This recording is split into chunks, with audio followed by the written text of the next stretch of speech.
team in fourth place picking it up, and the riders are coming around. It's going to be another close one. Jeff Hilligos of the Acacia still trying to move it out. He's taking it on the inside. It's the cutter. It's Adam Giles. He's got it. It's there. Adam Giles wins. The AE Pies are second. The Acacias finished. One of the winning cutters here with us. Can you tell me what the game plan was all along? Was it just to stay in it and be competitive and then do that at the end? Pretty much so, but we felt we had a really strong team, and it was our job to push the pace to wear everybody down. Our positive points were our strength, and for us to win, we had to make everybody else tired.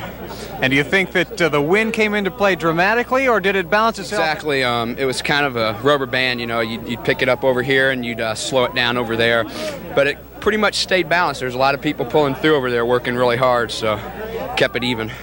Did you see the Acacias coming over the shoulder at the end? How'd that make you feel in the last lap? Pretty good. I was glad to see that the Acacias let it out. That way, Adam sat back here right until the fourth turn, had the wind, with him, just blasted right by him. Hey everybody, this is Dr. Ben Pearl with FitFoot U. Today we have some special guests today. We have Steve Basford. He's going to be talking about his book that he just wrote on the movie Breaking Away, along with Randy Strong, whom I call Cutter Alpha 1, who we just saw in that clip. And then we have John Schwarb from many years ago, who did a project as a student that was more focusing on the race itself, the Little 500. So first of all, let me welcome all of you. If everybody wants to say hey before I lead off with Steve. Steve, just make sure you say hey so we can get it on the Zoom. John, are you around there? Hey, Ben, thanks for having me. Yeah, man. And then Randy? Hey, Ben. All right, we're here. All right.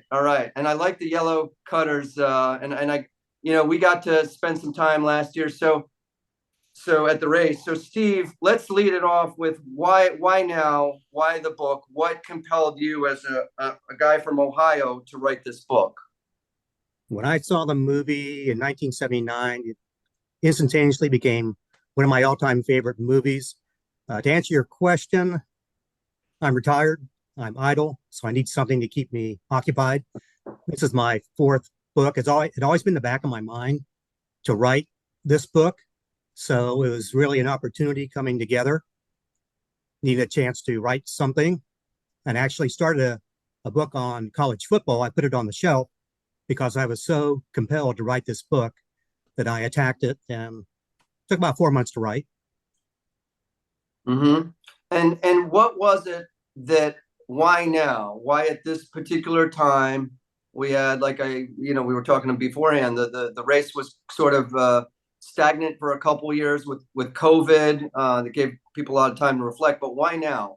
After 1979, the movie's released. So here we are, 2024. I'm a big proponent of family movies about real people, real situations, real environments. So it checks all the boxes for me. I wanted to share my love of this movie, and I do love it. I've seen it probably over 50 times. That's awesome.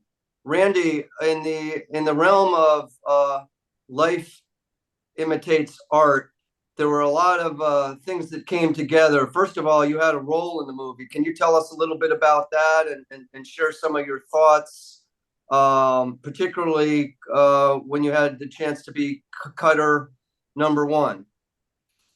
Well, step back for a second. I was in high school at the time the movie was being filmed, and I was only 16, which, at the time in high school, nobody knew what bike racing was. I was the only bike racer in the entire high school, and I was in the third largest high school in the state of Indiana at the time. A lot of people that went to IU had been talking about, Little Five, and I had several really key friendships that I had developed from my bike racing career from the time I was 12, with guys like Bill Bristman, who played an integral role in the film as the double for Rod, the fraternity guy that was in the final sprint against Dave Stoller in the Little Five. So all these riders that I raced with in Indianapolis were going down to be in the movie, and I got a call from my teammate who said, "Yeah, you got to be there because you're representing our team," which was Indy Cool Gear Exxon, the same team that Wayne Stetna rode on. Wayne was a former Olympian for the United States, won Little 500 a couple times, and just unbelievable fashion where he lapped the field. And they wanted us to come down and represent with our jerseys. So I got down to Bloomington and showed up outside of Bloomington in the area where there was a hotel that was out on the edge of town, and they had all the signups. So I signed up, and I went over to the start line, and they were already done for the day of shooting, but they knew that they were going to have 3 more days. So they told me to come back. So I had to go back to Indianapolis and then come back the next day, which meant I took off 3 days of school for the filming. And I got in. Whose house were you staying at, since you're an Indy guy? Oh, it was my parents. I lived up in Indy, and I was you were driving up and back every day, yeah, for the filming of it. And I got there, and it was a reunion with all my friends that were in the race. All the Stetna brothers were there, and John Schuster, and several top level riders that I knew. Mark, the Dayton brothers were there, and so it was just hanging out with all these guys all day long, with a few minutes of scripted riding through these areas of Bloomington, and south of town, down south of the reservoir there. And then they pulled a few of us aside and said, "Hey, we're done with the rest of the group, but we want you guys to stick around for 2 more days." And so got an extra 2 more days of pay at the time. And, high school kid getting a pay stub from a movie was pretty cool at the time. And ended up getting in one of the key shots when they're coming down the hill, swooping around. And he's breaking away at that time from the pack, and I was right on his wheel. And I guess the serendipitous part is that, fast forward 6 years later, I ended up starting the team called the Cutters, which had never been in the race before. It was all fiction up until that point, and we ended up winning the Little 5 that year. So I guess that's my serendipitous connection to the race. Yeah, and we're going to come back to you, Randy, because there's so much that you can bring to this podcast about sort of the oomph of realism that was added to the movie. But before we do, John, what was your bird's eye view of why you got started with your project with the race itself? How did that come about? Yeah, so I was a reporter at the Indiana Daily Student. And I remember my sophomore year. I mean, the IDS back then on the sports desk, the 2 best jobs you could have was covering Bob Knight's basketball team or covering the Little 500. The problem was everybody wanted to do basketball, but nobody wanted to do the Little 500 because it was so much work. It was, covering men's race, women's race. There was a special section of the IDS that would come out before the race every year that was packed with advertisements and rose stories and features. And frankly, it was a lot of work and it burned a lot of people out. But I looked at it as an opportunity. I mean, I just wanted to dive in with both feet. And so my junior and senior year, the sports editors at the time were like, "Oh, great, we've got a Little 500 guy. You can have all of it. Do as much as you want. Please take it." But in addition to covering the race, I was fascinated by the history of it. But the problem with a student organization and a student race is the history is disjointed over the years, right? Kind of the knowledge base turns over every 4 years almost as people come and go. And, I would read old IDSs and old Herald Times, and I couldn't always put the pieces together. So that's when I thought of an idea for a book. To be honest, when I graduated, I didn't have a job, but I thought, maybe I could do something with this. The 50th running of the race wasn't too far away. So I pitched an entire book project to the IU Foundation and said, this could be a good hook for your 50th. This story has never really been put together because of those reasons about the history and the disjointed, but I kind of had a running outline in my head, and that's how it all came together. And to be honest, that was my first job out of college, living in Bloomington, researching the book, collecting. I did a little speaking for the Student Foundation on the side with what I had learned, and that's how it all came together. And you completed your project in? This would have been 1998, 99, and then it was out, published in time for the 50th running, which was 2000. Okay. And yeah, I think I was at the 50th running alumni race in 2000. Yeah. So that's cool. And historically, Randy, are they going to plan on doing those alumni?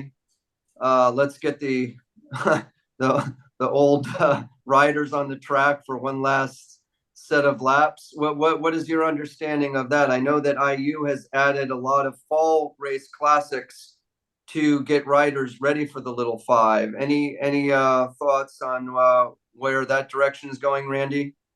As Well, you know it. The last one I knew about was a virtual race during the year after COVID, hit, and they had canceled the race in 2020, and in 2021 it was a closed race. They didn't allow the crowd to come in, so they held a virtual race on the Strava system, and so that was the last one I'm aware of. But I haven't known of one in a long time. I mean, it's been a long time since they've held a real true alumni race. It would be nice. Frankly, it seems more fun to just hang out at just another folklore piece. Is that your family started the tent that is just directly across the hill getting up to the stadium. The tailgate, the famous Cutter tailgate.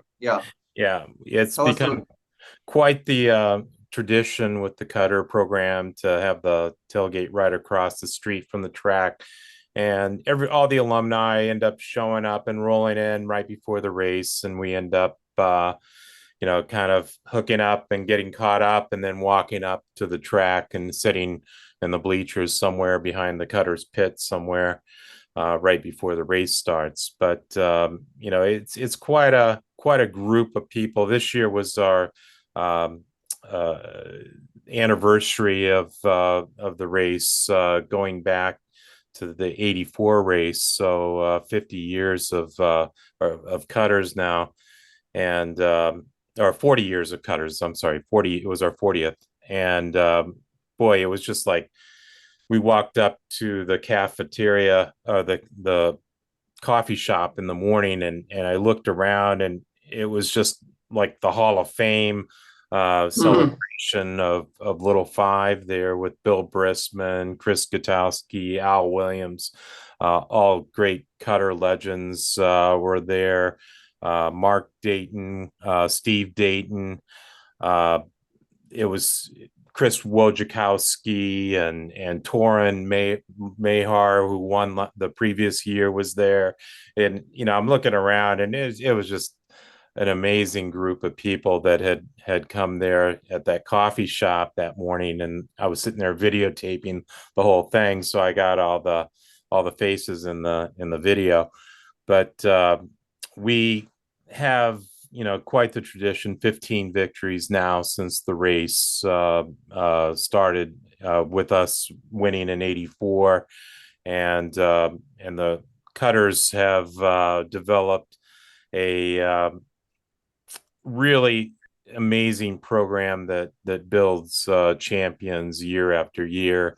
And even if we didn't win, we were right there, second or third, in most of those years that we didn't win in those 40 years. So, well, I'll tell you this, and I think this speaks to the program. Is it's like you guys are sort of the New England Patriots of Little 500, the Little 500, except for the fact that instead of having some guy that's trying to juice the footballs like Parcells, right? You've got guys like Jim Kirkham and the legacy of coaches that have just been real developed, great student athletes and student leaders and great people that have bonded friendships. And I do want to also thank the Cutters alum for kind of welcoming me as I don't have a team to go back to. Our team got kicked off campus, and I don't know to what extent ZBT will be reconstituted in the future. It's neither here nor there, but I think we've talked about this, about just the fraternity of Little Five. It's a fraternity unto itself. And when you go back for the alumni events, you really feel that. So that's been a great experience to be part of. Well, there's so many different levels within the race itself, with the alumni, all the fraternities that have steeped in tradition over the years. I mean, there's some of the bigger houses that have had teams fielded in every single race pretty much since the beginning of the Little Five.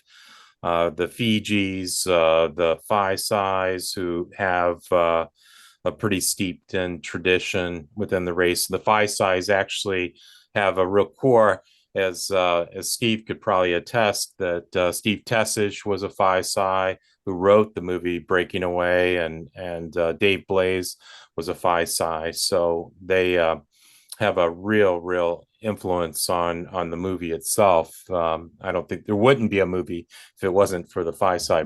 Aren't they the fraternity too, with the checked steps or something in the checkered flag? Is that the Phi Psi? That's painted every year. I don't know what it is this year or that year, okay. but they do that every year. But the reality is that the Phi Psis have been in the same house for all these years, and it's one of the few houses that hasn't been kicked off campus at some point during those years. They always had a really steep learning tradition. They were very academic. And who was Howdy Wilcox with? Which fraternity was that? Boy, I really couldn't tell you. Yeah. Okay. Back to the movie a minute, Steve.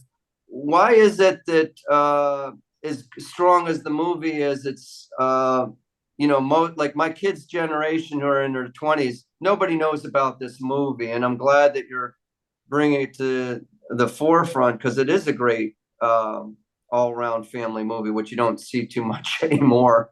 What do you think the reason is in researching the book and rolling the book out? The reason why we don't see more kids knowing about it. I mean, other than the availability. And what my understanding is that one year, I believe it was ABC spent $5 million to rebroadcast the movie on TV, which was like, I don't know, that might have been 1981, at some point in the early 80s. Like I forget which year. I was reading something about that. But why is the movie not more readily known? It won Oscars. It's a classic. People seem to be more into biking than ever, but yet, unless you're a biker of a certain age, you don't know about the movie unless you went to school in the Midwest to know about Indiana. That's a very good question. First of all, let me back up a bit. Why I got involved in this? There's sort of an omen. 3 years ago, I live in Columbus, Ohio, by the way.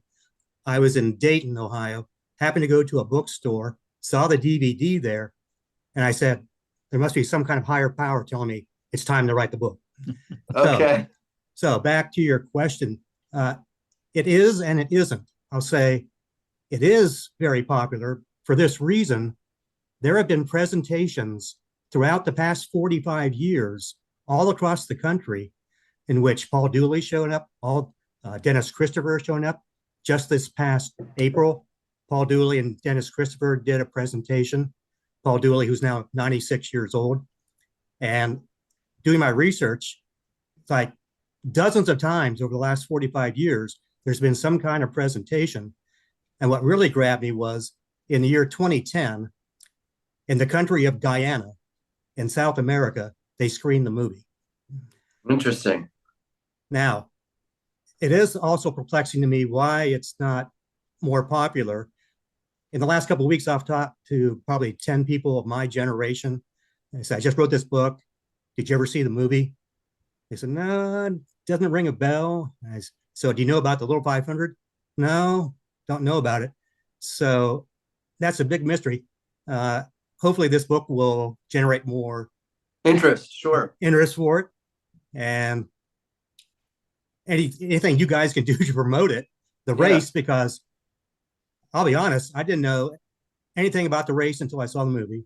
Well, you got to go see the race now in April, where I'll be rehooking up with Randy, and I didn't think Steve, I was going to go to 3 races in a row. You can be my guest, Steve, and I'll introduce you to everybody that's part of the Cutters program. Actually, I already have my hotel booked. Awesome. Randy, what do you think the disconnect is? You're on the pulse of this as much as anybody because you're a media guy. You're an AI guy now.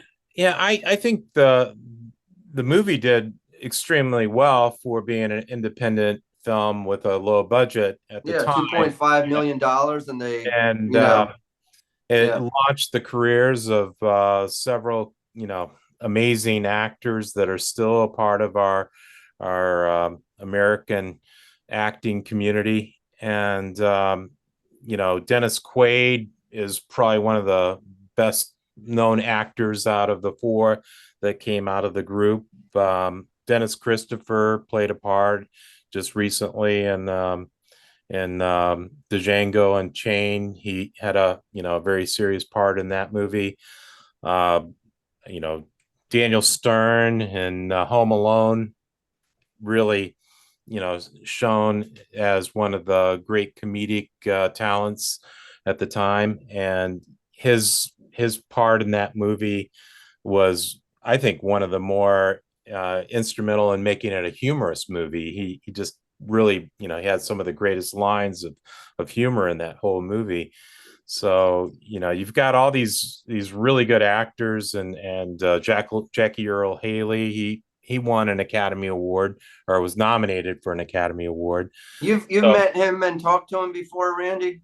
I have not. You have not. Okay. But my really good friend Ted Chase had a part in the movie. He was a Beta Theta Pi, and he was one of the guys on Rod's fraternity team that came in second to the Cutters, and he had a couple speaking parts, and was one of the cliff divers at the cliffs of the limestone quarries. I talk to Ted all the time. He's out in Hollywood now, and he's made a lot of connections with all those guys over the years, and he's one of the real interesting folks that I've met over the years. Well, part of the movie. Well, Randy, I wanted to drill down to one thing that I thought was cool, because you've told me this we did a previous podcast together. So Jeff Hilligoss, going to the outside. I mean, you couldn't have scripted, in a way very close to the finish of the movie breaking away.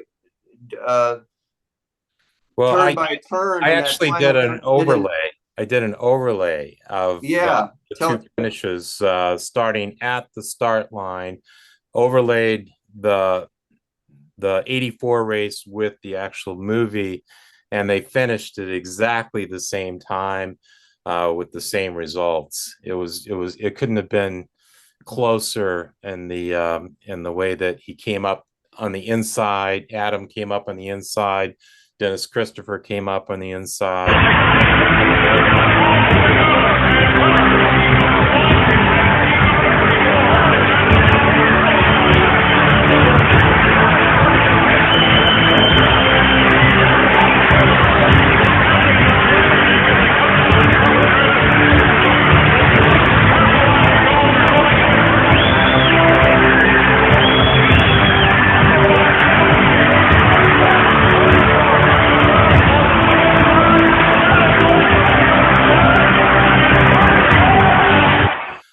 Jeff make a tactical mistake in going to the outside as would the fictional movie and drifting to the outside like that? The key was the wind. It was a very windy day, and he led it all the way down the back stretch through the third and fourth turn.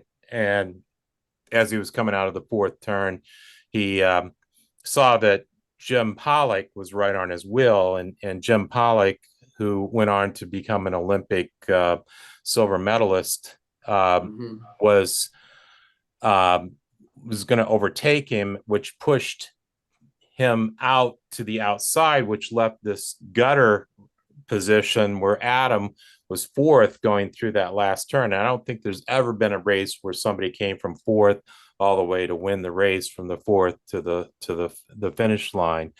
But it was just like it was meant to be. I mean, it was just we had gone through so much to get there to that position, and the emotions when Adam crossed that line couldn't have been more emotional than the movie itself. When he raised his arms and was crying with just sheer joy at that same moment. Peter... let me just, and that was really cool. Yeah, and I got a chance to meet your teammates, all characters, Dave Bond, and just a lot of good people. Now, was Dave preceding that race, or did Dave was on Dave was on my team when I was at Delta Chi. Okay. Yes.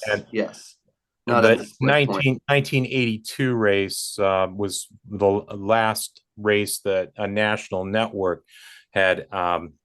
CBS Sports came out to IU in 1982 and filmed the race in 82. And I was on the Delta Chi team that was going in as the kind of the underdog favorites, because we were all new, and except for one rider, and Chris Gutowski, who had ridden on 3 previous winning teams, led the entire race and was caught right at the line by Jim Mahaffey from Phi Delta Theta, right at the line, and it was a photo finish. And here it is, national TV photo finish, and that was one of the best broadcasts that I've seen over the years, because of the amount of money that was thrown at it from CBS's perspective to make this a nice 20-minute segment that went into the CBS Sports. In the year, what was that year? 1982. So, and then 2 years later was of course your in the big. Which also became sort of iconic. There's so many iconic things that are used. So Adam's picture in the black and white and all the IU folklore of Little Five is a repeated image that you see. His. Now let me ask you this though. Lightning also was caught in a bottle, and maybe John would know some of this stuff since he was on the beat of sports coverage. But from a national standpoint, you end up on the national news the next day because who's in town for what? Tell us about 84. What was happening with Bobby Knight and company? Well, it was the Olympic trials that were going on across the street. Yeah. So the entire sports community was there.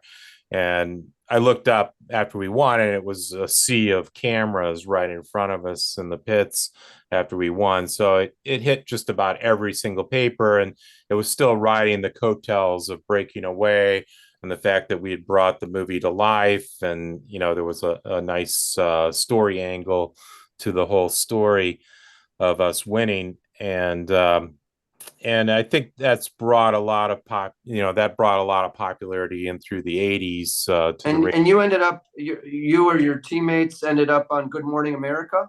Was that right, or what was it?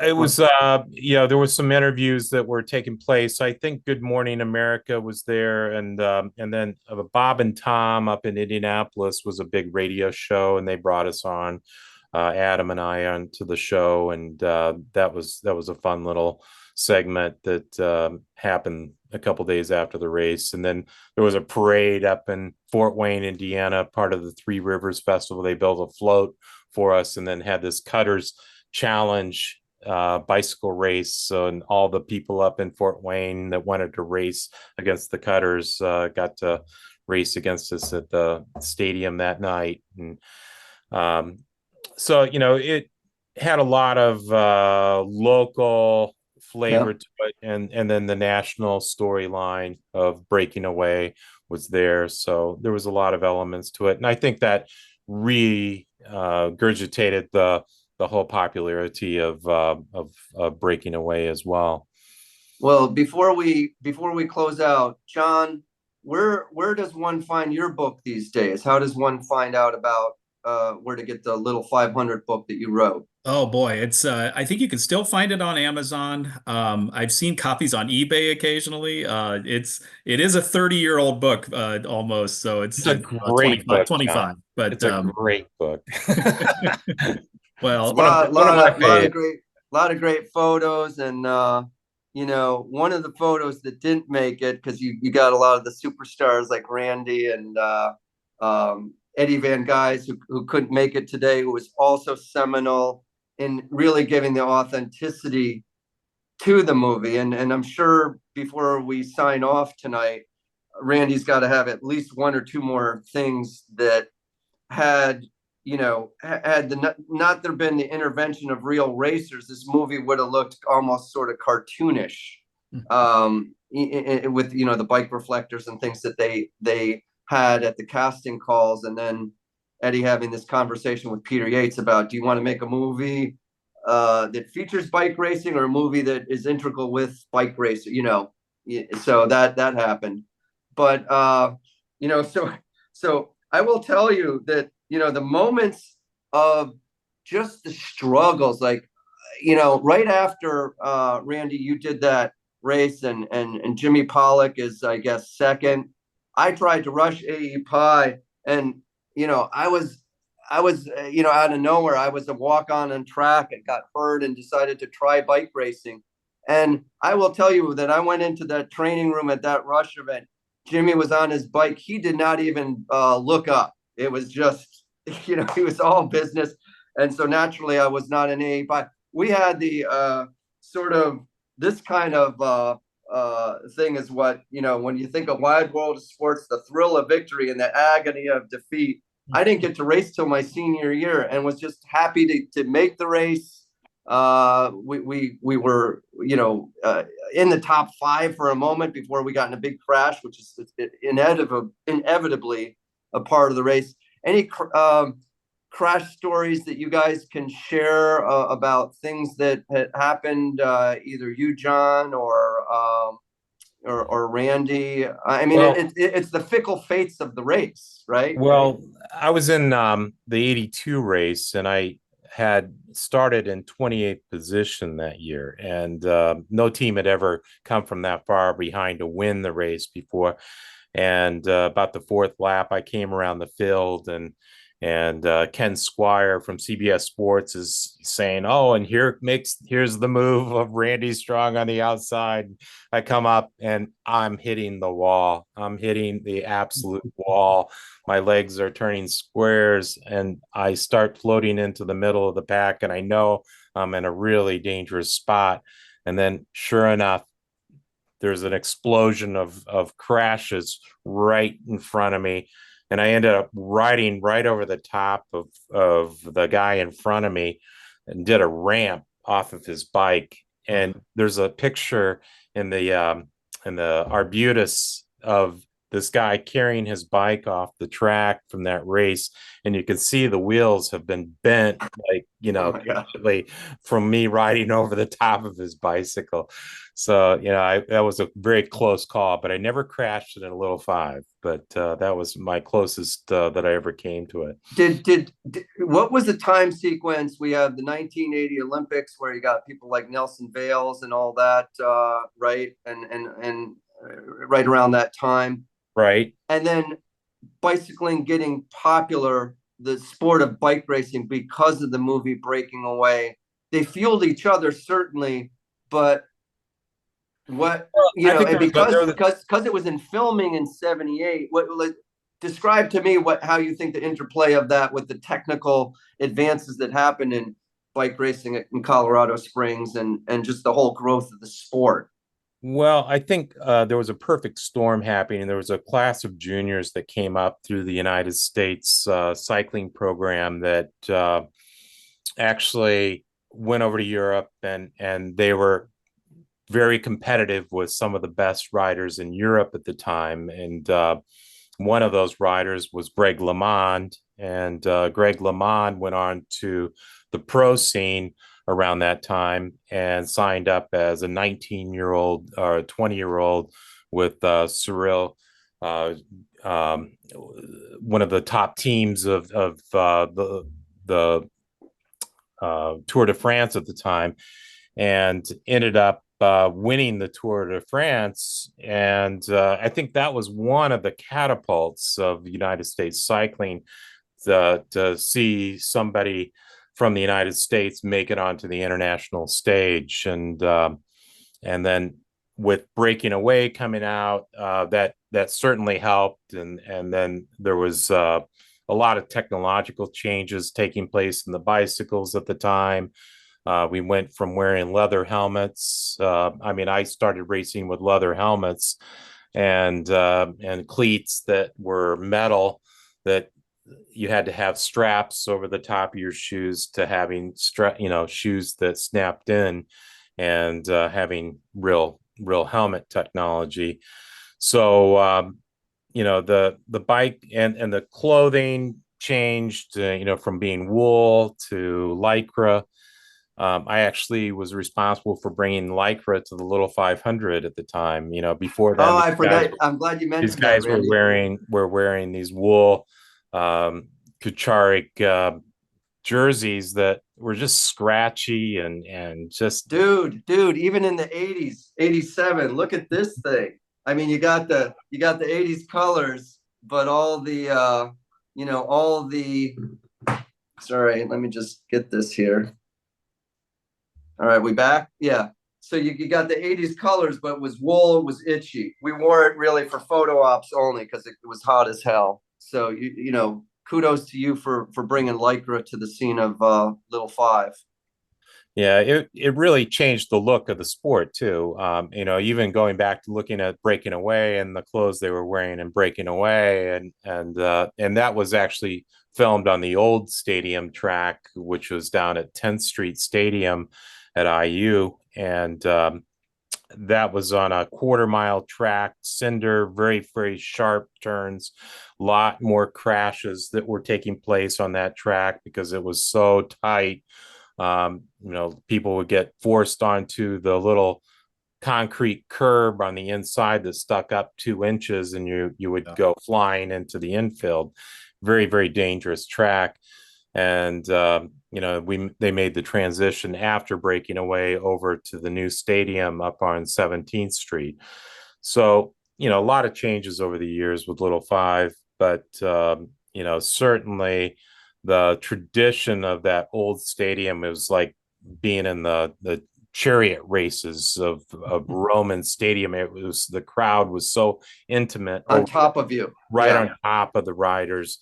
And that was the look of the 79 filming. Yeah. Right. Exactly. Yeah. They moved like sections of the crowd to fill it up. Hey, Steve, in your interviews, were there any kind of humorous things or surprises that you had in your research for your book?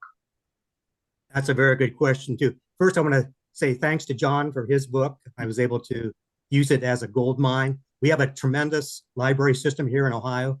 I was able to order it from a library in Youngstown, which is like 3 hours away. And thanks to Randy for his interview. And Randy, your story about the lycra is in the book. Thank you. Oh, thank you. It's good to put a face with a name. Yeah, absolutely. Funny stories. One of my favorite parts of the movie is the dog scene, where the dog almost gets run over. And I thought, surely that must have been planned, right? But no, it wasn't planned. It was completely happenstance. Sort of like the Chevy Chase movie where he says, cue the deer. It really was. I thought somebody said, cue the dog, but no, it didn't happen. Anything else? By the way, I'm wearing my Cutter shirt. I want to point that out. Yeah, I love it. The white Cutters, the original Cutters. Classic. just footnote that I think has to be said is that unfortunately the quarry is just and you know this, John, is just a postage stamp of what it was.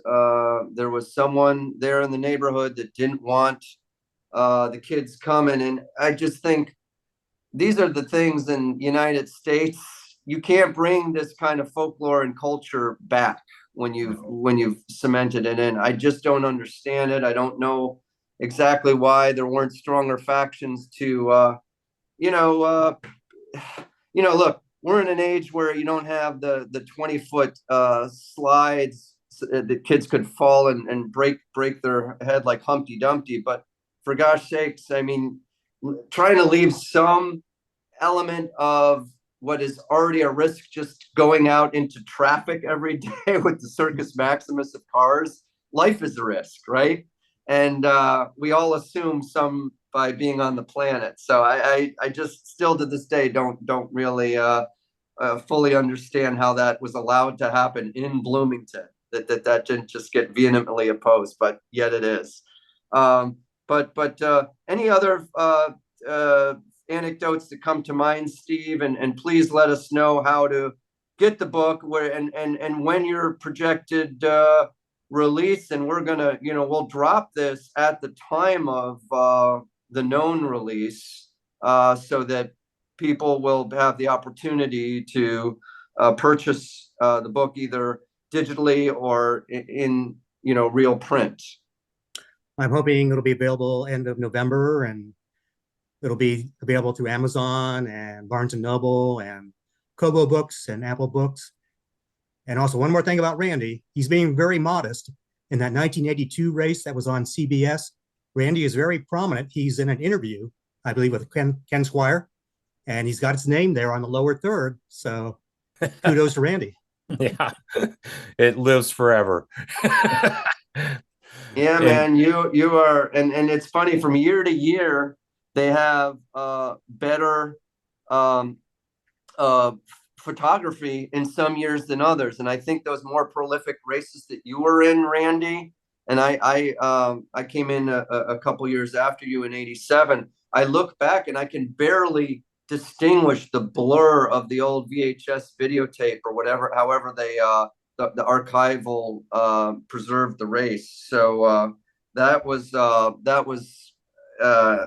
good that your race in particular was one of the ones you could see a little bit more clearly. And now, of course, we have HD and everything with the digital races coverage.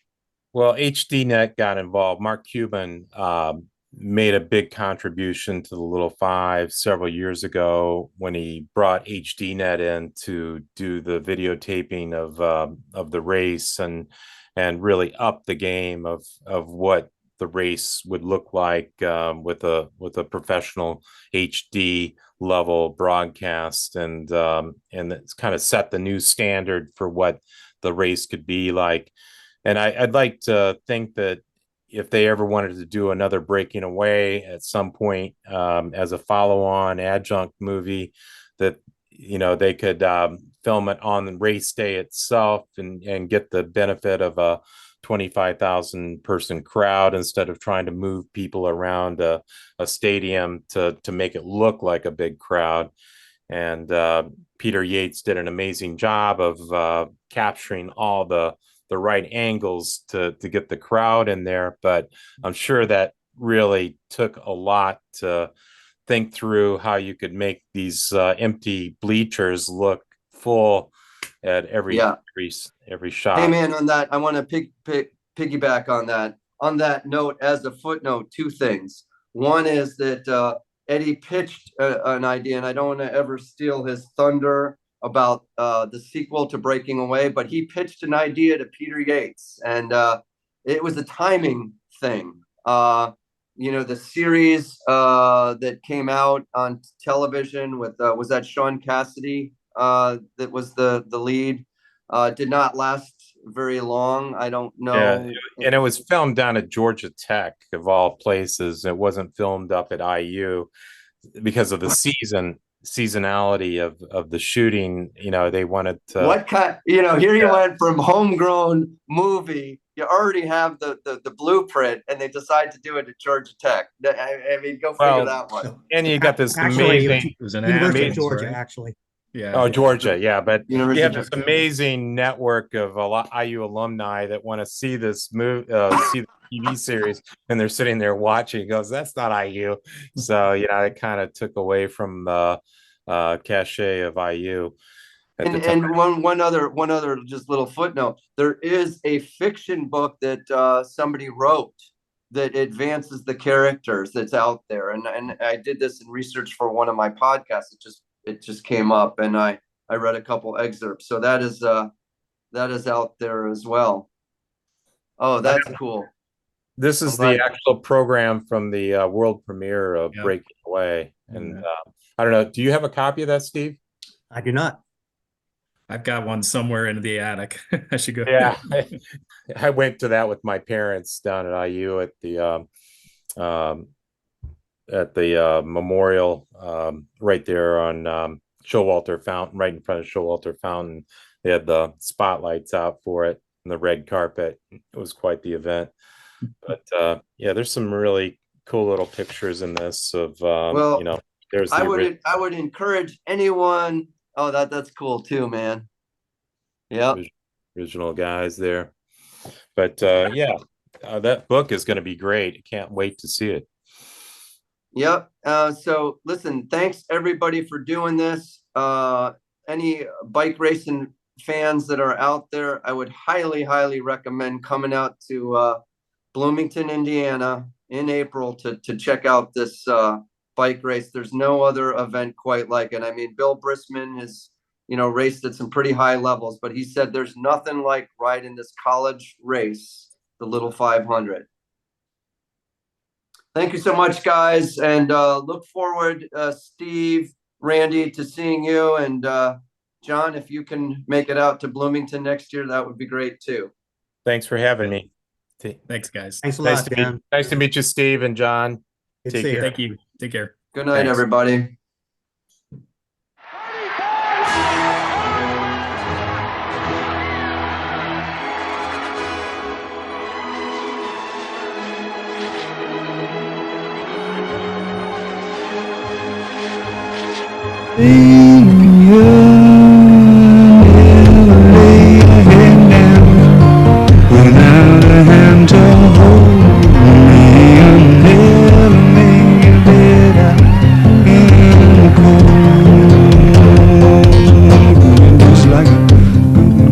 Brother to me, you know that I love you true.